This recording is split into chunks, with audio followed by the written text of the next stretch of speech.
Assalamualaikum warahmatullahi wabarakatuh. Salam sejahtera untuk kita semua. Bagaimana kabar kalian semua? Saya harap kalian dalam keadaan baik-baik saja. Sesuai dengan anjuran pemerintah saat ini, karena adanya wabah COVID-19, makanya kita dihimbau untuk di rumah saja. Jadi kalian di rumah saja dan tetap belajar, tidak belajar di sekolah, tapi tetap bisa belajar di rumah. Video ini saya peruntukkan bagi anak-anakku, siswa SMK 6 Bone, khususnya siswa kelas 11 UTP 1 dan 2. Tapi kalau siswa UTP dari sekolah lain yang menonton, tidak apa-apa, semoga video kali ini memberikan manfaat. Jadi kali ini saya membuat video berupa materi yang cukup singkat, karena rasanya kurang fair kalau saya memberikan tugas serupa dan saya tidak pernah memberikan video berupa materi seperti ini. Hari ini saya ingin menjelaskan materi tentang sarana dan prasarana. Dan pada kesempatan kali ini saya fokus pada pembahasan perabot kantor. Ayo, langsung saja kita ke materinya.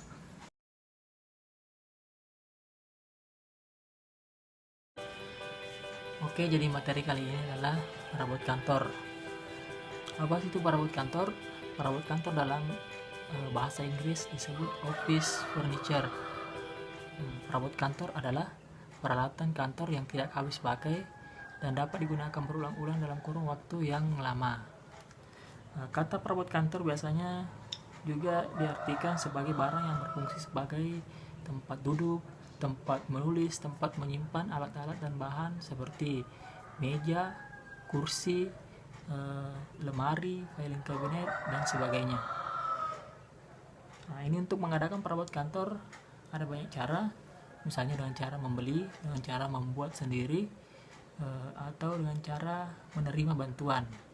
Pada materi-materi sebelumnya kita sudah membahas pada materi ruang lingkup administrasi sarana prasarana, ada perencanaan pengadaan, ada pengadaan. Dalam itu kesempatan itu kita sudah bahas tentang bagaimana sih mengadakan sarana dan prasarana itu. Ini ada kaitannya dengan pengadaan perabot kantor. Perabot kantor kan itu masih dalam bagian administrasi sarana dan prasarana. Kemudian poin berikutnya yang kita bahas adalah hal-hal yang harus diperhatikan dalam pengadaan perabot kantor. Jadi ada 4 hal penting yang harus diperhatikan dalam pengadaan perabot kantor. Pertama, ada istilah antropometri, kemudian ada ergonomis, estetis, dan ekonomis. Kalau antropometri itu adalah pengadaan perabot kantor dengan memperhatikan tinggi badan pemakainya, memperhatikan penggalan-penggalan tubuh pemakainya. Misalnya tinggi badan dari kaki sampai kepala, kemudian tinggi antara telapak kaki dengan lututnya, pinggangnya dengan pundaknya, kemudian pundaknya dengan sikunya. Itu semua diperhitungkan untuk pengadaan perabot kantor. Misalnya untuk pengadaan kursi, meja, penyesuaian tinggi kursi dengan tinggi mejanya. Ini ada kaitannya nanti dengan materi K3, keamanan, keselamatan, dan kesehatan kerja. Kemudian ergonomis itu pengadaan hal yang harus diperhatikan yang berkaitan dengan ergonomis adalah pengadaan sarana atau pengadaan perabot kantor dengan memperhatikan segi keamanan, kenyamanan, dan keselamatan pemakainya. Jadi bukan hanya sesuai dengan tinggi badannya, tapi membuat juga pemakainya menjadi nyaman, aman, dan tentunya harus membuat jadi sehat. Jangan sampai pegawai misalnya menggunakan meja, menggunakan kursi yang terlalu lama, membuat pegawai justru menjadi sakit pinggang misalnya, atau kesehatannya terganggu. Kemudian poin berikutnya estetis. Perabot yang diadakan hendaknya menyenangkan untuk dipakai karena bentuk dan warnanya menarik.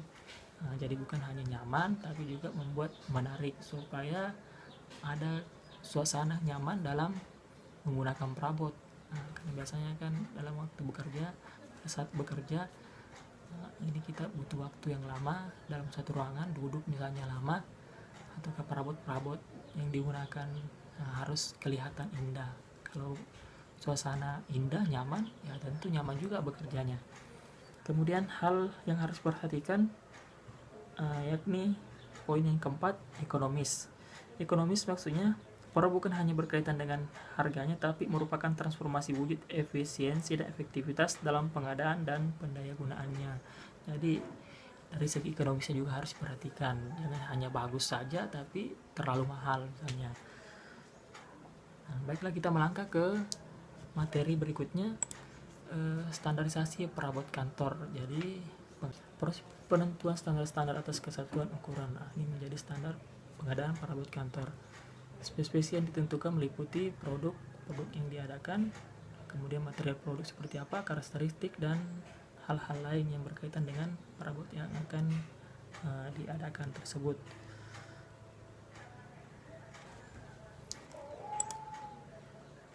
Kemudian kita lanjut ke tujuan standarisasi. Tujuan standarisasi perabot kantor itu ada banyak. Pertama, memperoleh harga yang lebih murah dengan membeli dalam jumlah yang banyak, mengurangi biaya pemeliharaan, mengembangkan departemen layanan milik perusahaan sendiri yang lebih mudah dan ekonomis, menggunakan sekelompok pegawai yang dapat mengoperasikan sama mesin secara ekonomis, melatih operator lebih mudah dan sederhana, membeli dan menggunakan kertas kantor yang sesuai dengan merek mesin. Kemudian faktor yang harus diperhatikan saat akan membeli perabot kantor, yakni yang pertama, harus dapat menghemat ruang lantai, tinggi meja dan kursinya harus sepadan, tidak begitu berat sehingga mudah untuk dipindahkan. Harus terdapat ruangan yang cukup di bawah meja untuk lebih mudah dibersihkan. Kawitan perabot dari logam yang biasanya lebih tinggi dari perabot kayu. Jadi perabot yang biasanya terbuat dari logam biasanya lebih tahan lama. Kemudian risiko kebakaran yang terjadi pada perabot kayu relatif lebih besar dibandingkan dengan perabot yang terbuat dari logam.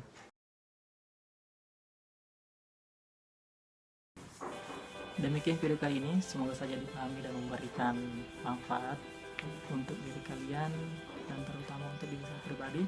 Kritik dan saran yang membangun tetap saya butuhkan. Semoga di lain kesempatan saya bisa membuat video yang lebih baik lagi.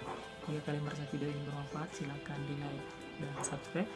Jangan lupa juga nyalakan loncengnya agar kalian bisa menyaksikan video-video saya yang lainnya. Sampai jumpa di video-video berikutnya. Wassalamualaikum warahmatullahi wabarakatuh.